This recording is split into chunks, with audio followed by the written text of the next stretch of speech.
मूलवासी दिवस।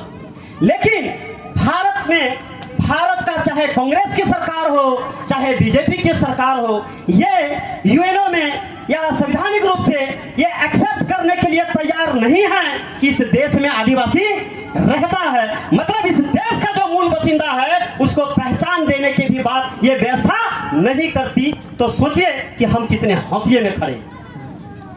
वो हमारी पहचान को क्लियर नहीं करना चाहता है। अंग्रेजों ने तो हमें ट्राइबल नाम से एक कोड दिया था, जहां सभी ट्राइबल्स अपने जनगणना में अपनी संख्या को दर्ज करते थे।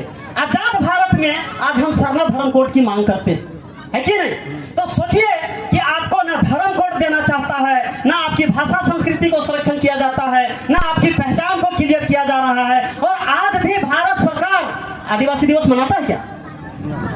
ये हम यहाँ के रहने वाले आदिवासियों के लिए कितना मतलब घोर अपमान का विषय है कि जो वास्तव में इस देश का लोग है उसको पहचान भी दिया नहीं जा रहा है। इसीलिए हम लोगों को आवाज अब बुलंद करनी चाहिए कि सरकार तक भी ये बात जाए कि इस देश में आदिवासी है और जिंदा है।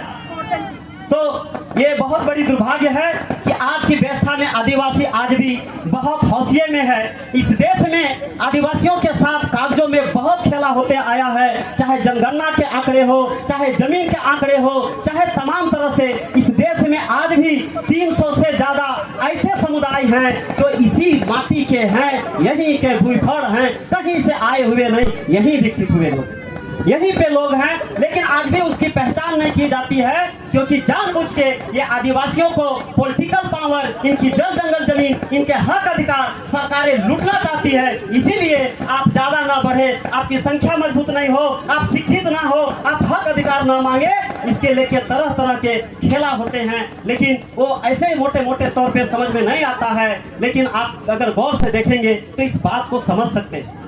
और अभी की जो सरकार है ये आदिवासी को तो एक और बात कहता है। क्या कहता है? कि ये आदिवासी नहीं है, ये वनवासी है। ये हमारे लिए अपमान की बात है या नहीं? हम वनवासी हैं? अरे हम ही वो लोग हैं जो आग को हमने पैदा किया, हमने लोगों को चलना सिखाया, हमने सभ्यता संस्कृति विकसित की, हमने भाषा परंपरा बनाया। जब धर्मों का भी विकास नहीं हुआ था, धर्म आया भी नहीं था, तब भी हमारे परंपराएं थे और उस परंपराएं के माध्यम से हम लोग अपना जीवन यापन कर रहे थे। जहां जैसे जो चीजें समझ आया। कुछ दिन पहले एक आषाढ़ी फल होता है, उसको हम लोग बगनही कहते हैं। रोहन एक पर्व होता है, उसमें हम लोग खाते हैं, है कि नहीं? क्यों खाते हैं? क्योंकि पहले वो टिटनेस वाला इंजेक्शन नहीं था ना।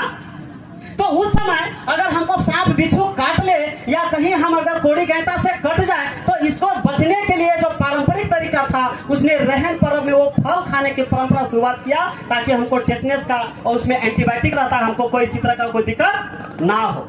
अभी रोपा हो गया, रोपा होने के कुछ दिन बाद आप देखिएगा कि मनसा पूजा होता है। सुने हैं क्या? सभी क्षेत्रों में नहीं होता है लेकिन होता है, और हर आदिवासियों में इस तरह की परंपरा है। तो जब हम खेती बाड़ी करते हैं, चूहा का पानी पीते हैं, जैसे तैसे खाते पीते हैं, हमारा लीवर डाइजेस्ट सिस्टम गड़बड़ हो जाता है। तो मनसा पूजा में हमारे पुरखे बतख काटते हैं और उसको खाते हैं। पता है क्या है?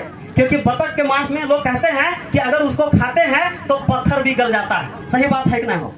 सही बात है कि पत्थर भी गल जाता है। उसमें मतलब एंटीबायोटिक के साथ साथ लीवर को ठीक करने का, पाचन को ठीक करने का शक्ति है। कि अगर हम बरसात के समय में बहुत सारे जीवाणु हैं, मतलब ऐसे अगर हम आदिवासी परंपरा को देखेंगे तो बड़े ही कठिन परिस्थितियों में तमाम जो परंपराएं पुरखे ने विकसित किए, वो हमको उस युग में या उस परिस्थिति में निपटने के लिए, जीने के लिए उन्होंने सहारा ही नहीं दिया, हमको वो हर तरीके से सक्षम बनाया। और वहीं से निकलकर आज मॉडर्न साइंस बना, आयुर्वेदिक मॉडर्न बना और तमाम चीजें जो बना। तो हमारे पुरखे बहुत चीजों को अनुसंधान कर करके रखे और इसको सहेजने की जरूरत है। क्योंकि आज भी जब दुनिया में संकट आता है ना, लोग बोलते हैं कि शहरों में बड़े ही संपन्न लोग हैं, बहुत संसाधन संपन्न है। लेकिन अगर बहुत संसाधन संपन्न है, बहुत सुविधा है, तो जब कोरोना काल आया था तो लोग जब मर रहे थे तो किधर भाग रहे थे? शहर में तो सब सुविधा है, बड़े बड़े हॉस्पिटल्स हैं, सबको जान बच जानी चाहिए। लेकिन लोग कहाँ भाग रहे थे? जंगल की ओर, गांव की ओर भाग रहे थे कि नहीं भाग रहे थे? कितना भी कठिन परिस्थिति आ जाए, कितना भी बड़ी प्राकृतिक आपदा आ जाए, आपके पुरखे मुखिया ने ऐसी जीवन शैली, ऐसी परंपरा, ऐसा चीजें विकसित कर रखा है कि आप कम से कम चीजों में भी अपनी जरूरत को पूरा करते हुए भी आप कठिन परिस्थितियों में अपने जीवन को बढ़ा सकते हैं, है कि नहीं? तो जो बहुत संसाधन संपन्न लोग हैं जो हमें लूटना चाहते हैं, हम ये बात नहीं कहना चाहेंगे लेकिन बिल्कुल कहेंगे, क्योंकि आज तमाम बड़ी बड़ी जो परियोजनाएं हैं वो किन क्षेत्रों में, क्या दुश्मनी है? दुनिया का देश अपने देश को संसाधन को बचाने के लिए कानून बना रहा है कि हम अपने संपत्ति को बचाएंगे, तो जब दुनिया में खत्म हो जाएगा तब हम उसको बेचेंगे, ये सोचता है। लेकिन हमारा देश में वैसे क्षेत्रों को टारगेट किया जा रहा है जहां सबसे ज्यादा संसाधन है। आप अगर नक्शे को उठा के देख लीजिए, सबसे ज्यादा कोयला, सबसे ज्यादा अवरक, सबसे ज्यादा प्राकृतिक संपदा जहां है वहां ही परियोजनाएं तय हैं और वहां ही आदिवासी समाज है कि नहीं? और जब बड़ी बड़ी परियोजनाओं के नाम पर जब आप उजड़ेंगे तो कभी भी, आज अगर यहाँ से उजड़े विजन वाले एरिया से, बेती वाले एरिया से लोग न्यू विजन में एक बस्ती बना, क्या वहाँ पहले की तरह जो अभी सरना स्थल था जहाँ पुरखे पूजा करते थे वो अब स्थापित हो पाएगा क्या? हो पाएगा क्या?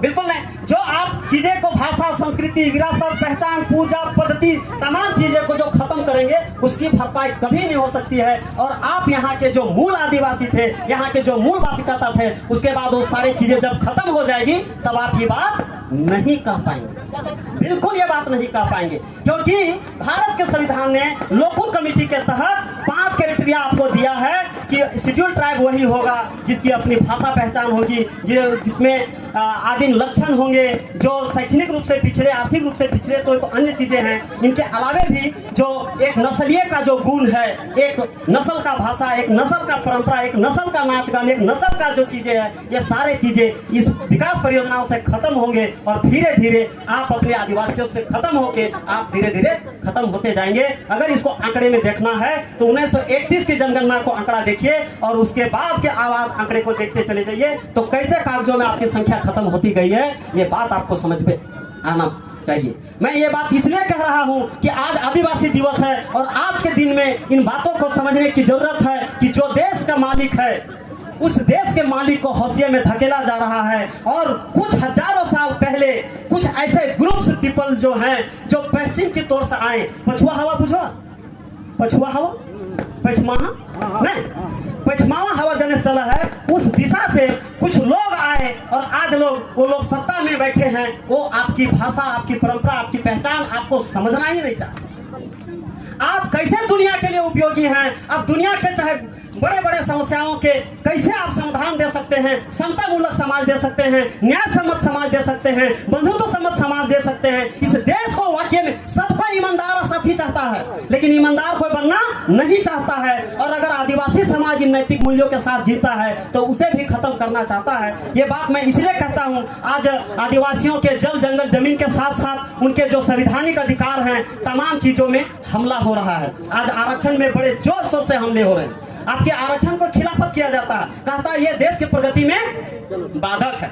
लेकिन ये बात मैं एक कहानी से कहना चाहूंगा कि बिलियों की सभा हो रही थी, आरक्षण क्यों आया, सामाजिक न्याय, ये बात मैं कहना चाहूंगा कि बिलियों की एक सभा हो रही थी और बिल्ली के बीच में अगर कोई चूहा ना गए या फिर ये भेड़िया, बुझो भेड़िया, हुंडार हो, तो हुंडार का सभा था और हुंडार के बीच में अगर भेड़ ना जाए, बकरी ना जाए, और क्या ऐसा कानून लोग बनाएगा कि हम बकरी को नहीं खाएंगे? ऐसा कानून बनाएगा कि हम भेड़ को नहीं खाएंगे? ऐसा बनाएगा क्या? बिल्कुल नहीं बनाएगा। कोई भी हुंडार ये चाहेगा भी नहीं कि हम ऐसा कानून बनाए कि हम उसको ना खाएं। और ये कानून बनाएगा भाई तो तब तक बनाएगा जब तक कि अंतिम ना बचा। तो इसीलिए जब संसद में जो बड़े स्तर का बैठक है, अगर वहां सभी लोग नहीं जाएंगे तो फिर वो कानून ही नहीं बनेगा जिससे आदिवासियों का या कमजोर लोगों का संरक्षण का लेके कोई कानून बन सके। इसीलिए सामाजिक न्याय के दायरे में कुछ लोगों को संख्या के अनुपात में दिया गया, जिससे आज लोगों को दर्द है। इस देश में आज 8-8.5% एसटी है, आदिवासी है ना। उस समय 15% के आसपास एससी थे, आज लगभग हो सकता है 20% है। लेकिन आज अगर हम देख लें, इस देश में 10,000 से ज्यादा आईएएस और आईपीएस है, 10,000 से ज्यादा। उसमें देखेंगे तो 4% आदिवासी है, मात्र 4%, 100 में 4 है ना।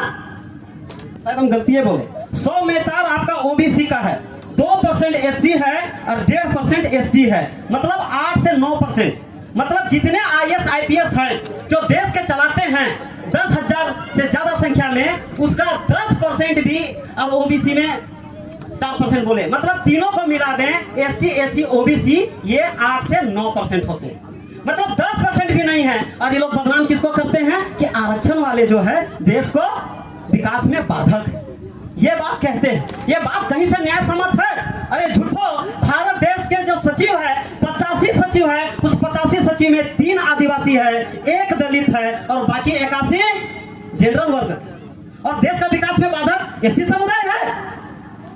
तो ये आप किसी भी कीमत में आप आ ही नहीं, आपके संरक्षण के लेके कोई अधिकार हो ही नहीं, इसीलिए ये लोग आरक्षण के खिलाफ ही हमला करते हैं ताकि इस देश का मालिक पूरी तरीके से खत्म हो जाए और दूसरे लोगों का राज चलता रहे। ये व्यवस्था सोचता है। ऐसे में आज हम लोगों को सोचने की जरूरत है कि आज अगर आदिवासी समुदाय के लोग एकजुट होकर अगर हम अपने हक अधिकार की बात अगर हम नहीं लड़ेंगे तो आने वाले समय में हमारे जो पुरखे ने बचाए हैं या हम जो अपने अस्तित्व को भी खो सकते हैं। इसलिए आज आदिवासी दिवस बहुत प्रासंगिक हो जाता है और हमें इस कार्यक्रम के माध्यम से मानने की जरूरत है। आज आपके क्षेत्र में ये अशोका वेस्ट परियोजना है, इसमें 3000 एकड़ के आसपास जमीन जा रहा है, मात्र 500 एकड़ जमीन ही आपकी रहती जा रहा है। तो सोचिए कि सीसीएल आपको 2 एकड़ में 1 नौकरी देता है, मुश्किल से 250 लोगों को नौकरी मिलेगा, बाकी जो काम आउटसोर्सिंग में है। ये जो महालक्ष्मी जो है ये आउटसोर्सिंग में है, कोयला यही निकालेगा, ट्रांसपोर्टिंग यही करेगा, है ना, ये वो भी यही हटाएगा, समतल भी यही करेगा, और वहां पर कोई रोजगार की गारंटी नहीं है। तो ये जो आउटसोर्सिंग है, ये जो निजीकरण है, सीधे सीधे आपके अधिकार में हमला है। इसके खिलाफ आप लोग को एकजुट होना चाहिए, मजबूत आवाज बुलंद करना चाहिए कि ये आउटसोर्सिंग हम नहीं सहेंगे। जिस जमीन में हम सदियों से रहते आए हैं, जिससे क्या यहाँ 250 लोग ही इस परियोजना से जी खा रहे हैं क्या? आज जितने गांव उजड़ रहे हैं, 7-8 गांव के लोग हैं, ये जितने परिवार रैयत लोग हैं, क्या 250 परिवार ही यहाँ आजीविका कर रहे हैं? ऐसा है क्या? लेकिन इस परियोजना में 500 एकड़ रहती जाएगा, उसमें 250 लोगों को ही नौकरी मिलेगी। मतलब आप समझे कि विकास के नाम पर आपको तो रोजगार सबको मिलेगा नहीं, और आउटसोर्सिंग में तो कोई कानून ही नहीं है। अगर आप दबाव बना पाए तो कुछ प्रभावशाली लोग को रखेगा, बाकी लोग हौसिये में चले जाएंगे। इसीलिए इस विकास को सोचने की जरूरत है, समीक्षा करने की जरूरत है, क्योंकि संविधान सम्मत यह विकास नहीं हो रहा है, क्योंकि इन संसाधनों का मालिक संविधान ने किसी भी तरीके से सरकार को नहीं दिया। ये जन समुदाय का भौतिक संसाधनों का स्वामित्व और नियंत्रण समुदाय के अधीन है, और समुदाय का मतलब कहीं नहीं होता है भारत सरकार, समुदाय का मतलब कहीं नहीं होता है झारखंड सरकार, समुदाय का मतलब होता है ग्राम सभा और जन समुदाय, हर एक समुदाय जो नीचे स्तर में हो। अगर हम आगे अगर 243 का जो पंचायती राज अधिनियम को देखेंगे तो नीचे स्तर के लोग ही मालिक हैं, लेकिन आज ये परंपरा स्थापित हो गई है कि सरकार ही सर्वे सर्वा मालिक है, जो चाहे सो कर सकता है। लेकिन ऐसा बिल्कुल नहीं होगा, इस चीज को चैलेंज करना पड़ेगा, इसके खिलाफ मुखर खड़ा होना पड़ेगा। इस क्षेत्र में या फिर किसी भी क्षेत्र में हम लोग देखते हैं जहां भी कंपनियां खुलती है वहां लोगों की बलि ली जाती है। क्या पिपरवार क्षेत्र में भी बलि हुई है क्या? पिपरवार परियोजना में आप देख लीजिए, जितने महत्वपूर्ण लोग थे, जितने भी जागरूक लोग थे, जितने भी कोई समाज चिंतक लोग थे, बुद्धिजीवी लोग थे, राजनीतिक लोग थे, वैसे बुद्धिजीवी लोगों को टारगेट करके मरवाया गया है, हत्या किया गया है। ये जो शक्तियां हैं, इसके खिलाफ आपकी लड़ाई है। वो सीधे आप पर हमला नहीं किया, लेकिन परिस्थिति ऐसा पैदा कर दिया कि आज उसकी हत्या हो गई। हर एक दूसरे को फुसलाया कि देखो भाई, अब अगर आपको हिस्सा चाहिए तो ये बहुरा जी सारा माल खा रहे हैं, इसको साफ करो, तब जाके आपका राज चलेगा। और ऐसे ऐसे करके आपके बीच में कितने साथियों को माराया गया। आप प्रेम सागर मुंडा जी का नाम सुने होंगे। वो कौन शक्तियां है जो कृष्णा महतो को शहीद किया? वो कौन है जो सुरेश गंजू को मारा, जिसने लखन महतो को मारा, राजेंद्र राम को मारा, श्याम ठाकुर से लेकर शिवदयाल साहु जैसे कितने क्षेत्र के बुद्धिजीवी लोग हैं जिनको इन कंपनियों ने मरवाने का काम किया है। ये कंपनियां किसी का भला नहीं है, प्रभावशाली लोगों को मार के ये आपके संसाधन लूटने आया है। इसीलिए हम सभी लोग को मिलकर इस अशोका वेस्ट परियोजना के लिए जो प्रयास चल रहा है कंपनी का, उसके खिलाफ खड़ा होने की जरूरत है और एक मजबूत रणनीति बनाकर लड़ने की जरूरत है। क्योंकि जो संसाधन पुरखे ने दिए हैं आपको, ये नौकरी का पैसा, आपका कोयला का पैसा, ये ठेकेदारी का पैसा, ये कुछ ही दिन के लिए है, उसके बाद अस्थायी नहीं है। लेकिन जमीन आप भले रहे ना रहे, ये जमीन रहेगा, और जब जमीन रहेगा तो सबका पेट भरता रहेगा। इसलिए जमीन को बचाना जरूरी है। ये